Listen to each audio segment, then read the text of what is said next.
Alright guys, so today we're going to be talking about the Call of Duty Vanguard campaign. The game comes out today, or technically already is out, depending on your time zone. There's going to be spoilers in this. This campaign is not worth not spoiling. I have an hour and 10 minutes of footage. I'm not going to get through all of it, because obviously this video isn't going to be that long, but I'm going to show spoilers. I'm going to show the beginning, the end, the middle, cutscenes, everything. So if you don't want it spoiled, go ahead and leave, go play it, and come back. So, right off the bat, I want to say, this campaign is only 4-ish hours, okay? So, my official playtime for the game is 4 hours and 48 minutes, having completed the campaign. But, that counts loading into the campaign and having to eat lunch. So, let's say that took me 30 minutes maximum. This game's about 4 hours, right? And if you're one of those people that skips cutscenes and just wants to shoot people, it's under 4 hours. It's 9 levels. This is probably the shortest Call of Duty campaign. I mean, you can fly through this.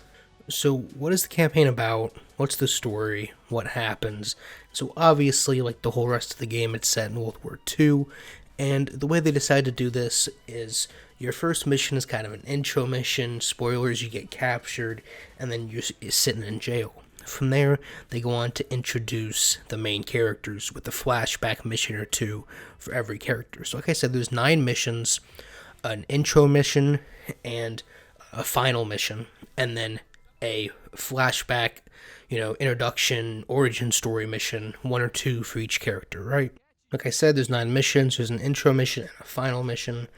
And then that breaks down to 7 missions. There's roughly 4 characters, right? Because there's 2 British characters, the American, the Russian, and the Australian, right? Then the British characters' origins are combined into each other's. So that's, I believe they get 2. Then the Russian gets at least 2. The Australian gets 2. And the American gets 1. I don't know how it's really broken down, but they each get 1 or 2 levels as their origin story, kind of explaining who they are and what their whole background is, why they're fighting, what their specialty is, and everyone has a special ability here. So, for example, the Russian lady she's a sniper. She can distract targets with her little knife that glints and distracts enemies. The Australian guy has a lot of explosives he can switch between. The American pilot has like a focus, slow down time, auto aim, and then the British commanding guy can tell people what to do. So that's kind of how the game works. Like I said, you get an introduction mission and then an origin story for each character, going to Australia and Russia and Vietnam and all of that stuff for each prospective character. And then you get a final mission where spoilers break out and everybody works together. And so like I said, this campaign's very short. And so the problem with that, and I saw this going in, was they give you the intro mission, right? And I'm thinking, this is so many characters, this can take so long for me to learn who all these characters are. And so they spend the time giving you origins and getting to know every single one of these characters, which is perfectly fine, right? If the game wasn't 4 hours long, I knew as soon as I started doing flashbacks that was going to be the whole game. The whole game was just going to be playing through your flashbacks and then one final mission, right? And so when the game's that short, you set up these characters, but they have no time to go through arcs or do anything interesting. And I'm not saying Call of Duty characters ever go through arcs, but you get introduced to them, and that's it. It's kind of like a tease. I would compare this, like, the Metal Gear Solid game, right? There's Metal Gear Solid 5, and then they made like a free like intro demo game, like Ground Zeroes or whatever. It was free on Xbox, and it was just kind of like an introduction to the game and the world and how everything works. That is exactly how this feels. It's an introduction. Here are the characters for a game. That's it. They don't get arcs. You don't get to spend any time with them together as a group. You see their origin story, where they came from, and then one mission of you working together as a team against bad guy. Bad guy does not have anything interesting about him. I don't care about him. His whole thing is that he is bad. That's it.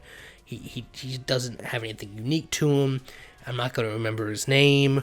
He's boring. Like, oh god, in the good old days, right?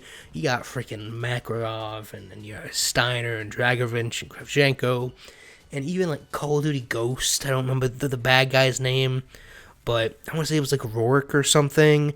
Even in Modern Warfare, the bad guy wasn't the greatest thing. I really like the general, but the new Modern Warfare. But it was still at least semi-interesting. Here, there is absolutely no attempt to make a good story, right? I hate the Cold War campaign, but at least there's a story. There's an attempt at a beginning, a middle, and end with twists and turns and characters and all of that stuff. Here, it's a 4-hour intro, like I've said. It's rough. Like, I knew this was gonna be. I didn't expect much, but this is bad. But now that I've ranted for 6 minutes about how the game is too short, obviously the story sucks because there basically is no story. So the story's terrible and it's short. What else there to go over? Gameplay, graphics, and bugs. So as far as gameplay goes, and the setting and all of that stuff, this is the only thing that this game does right. So, and it's not even 100%. So, like I said, there's 9 levels, and they're split into different parts of the war, and so parts are really boring. Like the D-Day stuff that you've literally played in every World War II game you've ever played. I never need to play that again. I'm good. I've played that just in Call of Duty at least 5 times now. I'm good. I know it showed like a different side because it was the British or whatever. I don't care. I'm done. I don't need to play D-Day again. Alright, do something else. Alright? They do Midway here. That's really cool. It's interesting. Not a lot of games do it. And Call of Duty hasn't done it at least to this extent before. Everything except for the plane part, like this part you're seeing here, this dog fighting, is done really well. It's interesting. It's something new, something you haven't really gotten to do before a million times. Same thing with Vietnam, right? Vietnam, they do it well, right? They have the little freaking the foxholes and the trees with the ropes with the snipers and all that stuff, and the pillboxes and all that good stuff and flamethrowers. They do it well, but they literally just did it last year with Cold War. So I don't really care. Like, it's not that impressive. You just did it, right? And that's the thing with kind of the whole game. They just did this World War II like 3 years ago. And so, the other unique things, Australia's cool, right? It's like deserty and all rocky, but the problem with that, and this isn't Call of Duty's fault, but Battlefield, either 1 or 5, I don't remember, I think it's 5, just did that 2 years ago as well. They had an Australian World War II main character in their campaign. The only thing here that is at least semi-interesting, in my opinion, and you could completely disagree, and this is just what type of gameplay you like, are the Russian missions, right? And so it starts out as one of those typical Call of Duty missions you absolutely hate, right? Where you're walking around and you gotta talk to people and you can't use your gun. You kind of just gotta walk and wait for the action to start, right? But this is different. I don't know what it was, but I was quite interested here in what was happening. And, you know, it being World War II, there's that whole thing of, oh, it's not realistic with the women being soldiers and the black guys being soldiers, like in the main front lines and all of that stuff. But they do it good here, right? They do the whole women has to be the medic thing, and then she becomes the like, vigilante hero type, war hero type thing, you know what I'm talking about. And then the same thing, they have, like, the B-class, like, African-American soldiers in Vietnam that you could just see just, like, absolutely demolish people. So they do it well. That's done really well, and that's actually interesting, right? Those are probably two of the best parts of the game.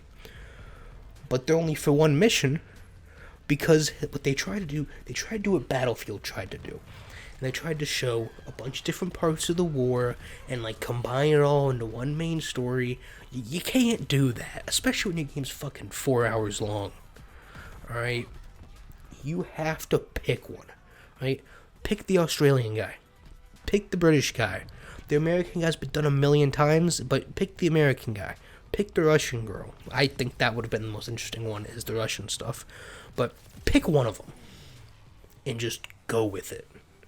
right? If you're going to do something you've done a million times, instead of just teasing, different bits and then some of the same stuff over and over, do something completely original, right? But they don't do that. It is what it is. It's whatever. Now, on to the actual gameplay, right? How do the guns feel? How does it perform? All that good stuff. So I actually want to do performance and bugs first, because the gameplay I don't really have much to say about. I pretty much say everything I'm going to say in my beta video. But, performance. The game looks good for the most part. But the problem it has is it does this stupid thing where it switches between gameplay, right, which you know what gameplay looks like, then gameplay cutscenes, and then these realistic cutscenes, right? And the problem with these cinematic, realistic-looking cutscenes is that, in my opinion, especially in this game, they just look worse than the gameplay cutscenes. Like, you don't need to take me out of the gameplay. Just give me the in-game gameplay cutscenes. The games look good enough now that you can do that. You don't need to switch back and forth. The frame rate's significantly lower than in the actual game. There's film grain that you can't turn off, and if you know me, that pisses me off. Like this right here, just put the cutscene like this. It's fine. It looks good. You Call of Duty, you can afford to do this for the whole game. Okay? It's actually probably cheaper than the other way of doing it. I can't stand film grain, so that's part of my problem. But I just think that looks so much worse when you could just keep it like this. But that's just my opinion. I know people that like that other style. So in this 4-hour game, how did it run? Bugs, all that good stuff. So I had significant frame rate drops, and when I say significant, I mean big enough for me to notice visually. 3 or 4 times in the first 2 hours, and then I never had them again. This is on a Series X. I don't know how this game runs on last gen. I mean, I guess technically I have the last gen version if I wanted to play it, but I'd be playing it on a Series X, so I don't know if that really counts. But, again, it runs fine. It looks fine. Call of Duty's kind of at that point, and they always do this, right? Where they jump ahead, like, freaking a whole generation in graphics at one point, and then they sit there for like 4 games. That's what they're doing. They've been sitting here since Modern Warfare 2019, just sitting at this. Cold War looks exactly like Modern Warfare. This looks exactly the same. It's not anything new or great. I mean, like I said, Battlefield, I talked about that when I played the beta. It doesn't look great. Nothing I've played so far looks incredibly next gen. It looks fine. It holds up. So, finally, talk about the gameplay. I didn't have any bugs or like glitches or not being able to move or like my game crashing. It's only 4 hours, so it doesn't have much time to crash anyways. But other than the frame rate, I was fine there.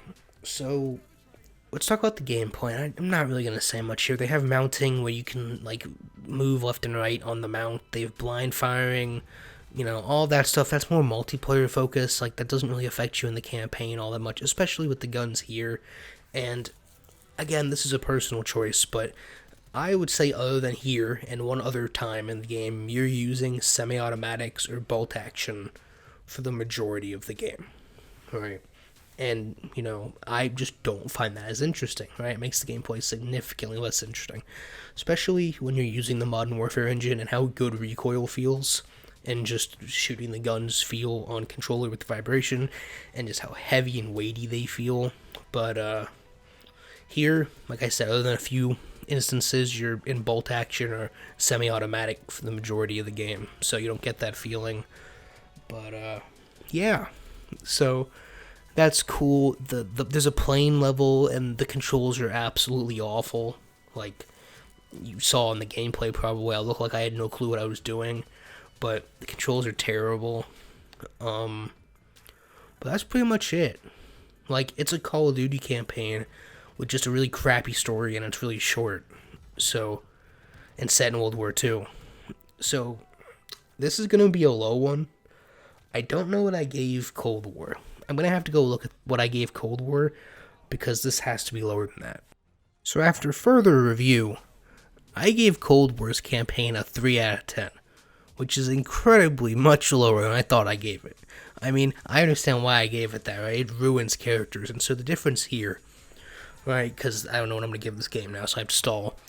The difference, right, is Cold War has a story, has twists and turns in it, but it ruins characters and doesn't execute it well while telling that story. Here, there just is no story, right? It introduces characters and then does nothing with them, right? And so, I mean, what's worse, right? I mean, I don't know. Can I give this lower than the 3? Is it that bad? I don't know. It's really short. Like, the Cold War campaign, I would play again, right? Maybe in a little bit, not now, God, not now, but in maybe a year, or like Call of Duty, something happens and the Call of Duty game doesn't come out that year, I'd play a Cold War campaign again just to see if it's as bad as I remember, right? But this, like, I'd probably never play this again. It's short, it's boring, the story isn't good. There's one good mission, and then the Vietnam mission, which could be good if Cold War didn't just do it, and like the 94th Regiment thing is cool, or whatever they were. No, I've decided. I've sat here for 5 minutes contemplating what to give this game. It's worse than Cold War, right? At least Cold War's semi-enjoyable, and it's 4 hours long, right? So it's a 2 out of 10. It is worse than Cold War. This is the worst Call of Duty campaign, right? Think about the World War II campaign. That's pretty bad, but it's not. It's better than Cold War. It's probably like a 5. This is bad. I don't know any of the characters' names, and they do that on purpose. It is purposely an Australian, 2 British guys, and they purposely kill one of them off. The American and Russian and Australian. I don't know if I already said that or whatever, but they're purposely stereotypes of nationalities because they don't expect you to remember their names because the game's 4 hours long. So, 2 out of 10. That's all I have to say. Multiplayer review will probably be up next. Then zombies eventually. But that's going to take me a minute. So, we'll get there when we get there. You guys let me know what you think of this campaign. If you hate it, if you love it, whatever. If you played it on, like, Veteran and it took you 44 hours or something, then maybe that was my problem. But that's all I have to say, and I'll see you guys on the next one.